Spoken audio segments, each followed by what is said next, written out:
ஏற்பட்டிருக்கிறது என்ற செய்தி. எனக்கு பாதுகாப்பு தேவையில்லை, தேவைப்படுபவர்கள் தானே பாதுகாப்பு.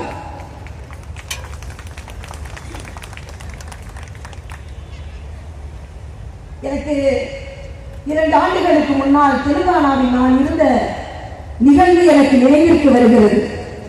சந்திரசேகர் ராவ் அவர் சில கோரிக்கைகளை வைத்தால் அது மக்களுக்கு எதிரான கோரிக்கைகள். அதனால் நான் அதற்கு செவிசாய்க்கவில்லை.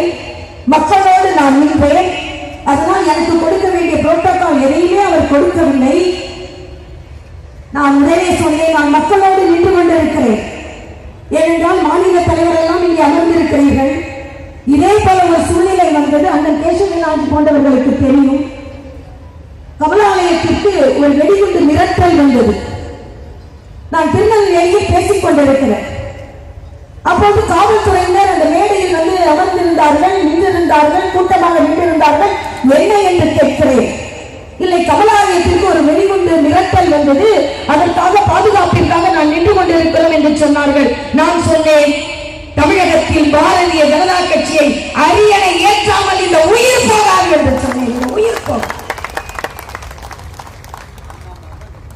அதற்காகத்தான் ஆளுநரும் வேண்டாம் என்று இங்கே வந்திருக்கிறேன். உங்களோடு தொண்டராக இருந்து பணியாற்றி இந்த பாரதிய ஜனதா கட்சி அரியணை ஏற்ற வேண்டும் என்ற ஒற்றை காரணத்திற்காக நான் சொன்னேன். சந்திரசேகர் ராவ் அவர்களே, எனது பாதுகாப்பை நீங்கள் நீக்கிவிட்டீர்கள். எனக்கு அதை பற்றி கவலை இல்லை. அடுத்த நாள் சம்பக்கா சாரக்கா என்ற ஒரு பழங்குடி மாநாட்டிற்கு நான் செல்ல வேண்டும். அதற்கு எனக்கு பாதுகாப்பு அளிக்கப்படவில்லை. அது முற்றிலுமாக 40 கிலோமீட்டர் நக்சல்கள் இருக்கின்ற பயங்கரவாத காடுகள். நான் சொன்னேன், நீங்கள் பாதுகாப்பு அளிக்கவில்லை என்றாலும் அந்த நக்சல் காடு வழியாக நான் பயணம் செய்வேன், முடிந்தால் பார்த்துக் கொள்ளுங்கள்.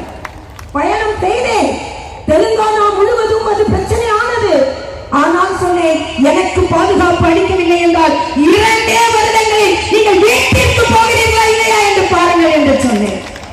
அண்ணன் ஸ்டாலின் அவர்களே, பெண்கள், நான் சகோதரி பிரேமலதா அவர்களுக்கான பாதுகாப்பு விலக்கப்பட்டிருக்கிறது என்று நான் கேள்விப்பட்டேன். எனக்கு தேவையில்லை. ஆனால் ஒரு கட்சியின் தலைவர் பெண்களுக்கான பாதுகாப்பை நீக்கி நீங்கள் என்ன செய்ய போகிறீர்கள்? தமிழகத்தில் சட்டம் ஒழுங்கு சரியில்லை என்று சொன்ன காரணத்திற்காக ஸ்டாலின் அவர்களே, இன்று நீங்கள் தெலுங்கானாவில் சந்திரசேகர் ராவ் எனக்கான பாதுகாப்பை நீக்கினார். இன்று வீட்டில் இருக்கிறார். பாராளுமன்றத்தில் ஒரு இடத்தில் கூட அவர் வெற்றி பெறவில்லை. ஒரு இடத்தில் கூட. அந்த நிலை உங்களுக்கும் வரும் என்பதில் எனக்கு எந்த சந்தேகமும் இல்லை. ஸ்டாலினுக்கு ஒரு பட்டப்பெயர் வைக்கலாம் என்று இருக்கிறேன்.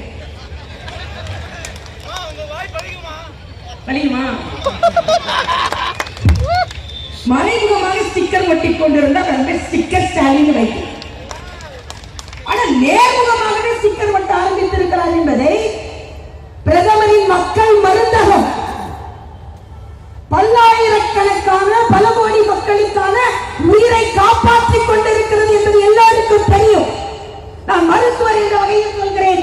இந்த பிரதமரின் மருத்துவ அந்த கடைகள், ஜன் ஔஷத் ஷாப்ஸ் என்று மக்கள் மருந்தகங்கள் வந்த பிறகு பென்ஷன் வாங்குபவர்களின் வாழ்நாள் நீட்டிக்கப்பட்டிருக்கிறது.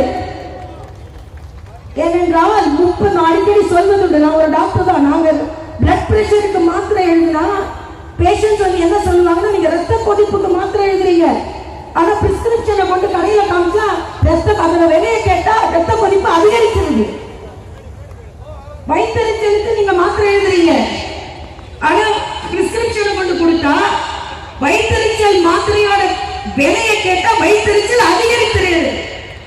ஆனால் இதையெல்லாம் தெரிந்து கொண்ட நம் தலைவர் மோடி அவர்கள் மக்கள் மருந்தகம் என்று நாட்டு மக்கள் அனைவருக்கும் பலன் தரும் மக்கள் மருந்தகத்தை அவர் செயலாற்றிக் கொண்டிருக்கிறார். ஆக மறைமுகமாகத்தான் ஸ்டிக்கர் ஒட்டிக் கொண்டிருந்த ஸ்டாலின் முதல்வர் மருந்தகம் என்று கடைகள் திறக்கப்பட இருக்கிறதா.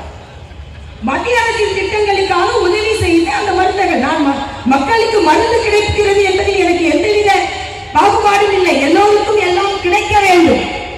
ஆனாலும் இப்படி ஸ்டிக்கரை நேரடியாக ஒட்டிக் கொண்டிருக்கிறீர்களே, உங்களுக்கு என்று இந்த தமிழகத்தில் என்னென்ன திட்டங்கள் நிறைவேற்றப்படுகிறதோ அவை எல்லாம் மத்திய அரசின் திட்டங்கள். அதை நீங்கள் மறைக்கிறீர்கள். ஏனென்றால் மக்களுக்கு தெரிந்தால் மக்கள் தாமரையை நோக்கி ஓடிவிடுவார்கள் என்பதைத்தான் நீங்கள் தெரிந்து கொண்டிருக்கிறீர்கள் என்பதைத்தான் சொல்லி மாநில தலைவர் பேச இருக்கிறார். நான் ஒன்றை மட்டும் இங்கே சொல்லிக்கொள்ள ஆசைப்படுகிறேன். செங்கோல் பாராளுமன்றத்தில் நிறுவப்பட்டது. எந்த மாநிலத்திற்கும் கிடைக்காத ஒரு அரும் பெரும் தன்மை தமிழகத்திற்கு கிடைத்தது. தமிழகத்தை சார்ந்த சிவனடியார்கள் அங்கே கொண்டு செங்கோலை